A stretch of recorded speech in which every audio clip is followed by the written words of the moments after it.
जवान हूं तो जब से सुना ना मर जाना है, कब्र में जाना है, जनाजा देखा है, कब्र में बंदे को उतरते थे, मुझे मौत से बड़ा डर लगता है। कोई वजीफा बताए ये मुझे कोई नसीहत करें।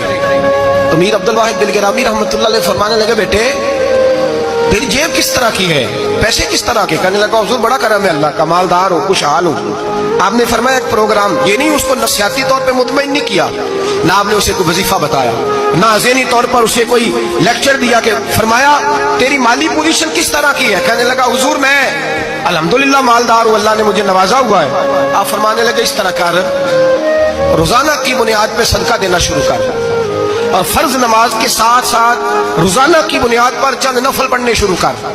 सदका रोज दे, 10 रुपए दे लेकिन देने रोजाना है, 15 रुपए दे लेकिन देने रोजाना, रोजाना की बुनियाद पर सदका कर। बच्चा कहता मैं भी हैरान था कि हजरत मैं तो वजीफा पूछने आया था कि मौत से डर लगता है, इन्होंने मुझे सदके पे लगा दिया, नफल पे लगा दिया, वो तो काम मैं कर रहा हूँ। खैर बुजुर्ग थे, वजीफा पढ़ने लगा, सदका देने लगा, अल्लाह अल्लाह करने लगा। फरमाते हैं कुछ दिन बीत गए तो मीर अब्दुल वाहिद बिलगिरामी रहमतुल्लाह अलैह 6-7 माह के बाद दोबारा मुलाकात हुई तो फरमाने लगे, बेटे अब तेरा क्या हाल है? तो नौजवान कहने लगा, हुजूर अब मुझे मरने से डर नहीं लगता, बल्कि अब तो मेरा मरने को दिल करता है। तो दिल करता है, डर नहीं लगता, अब दिल करता है। और हुजूर आपने मेरे साथ किया क्या है कि मेरा तो दिल करने लगा है मरने को, खौफ निकल गया है, दिल करने लगा है मैं जाऊं। तो बड़ा खूबसूरत इरशाद फरमाया, क्या बात है, अल्लाह वालों की बातें अल्लाह के लश्करों में से लश्कर होती।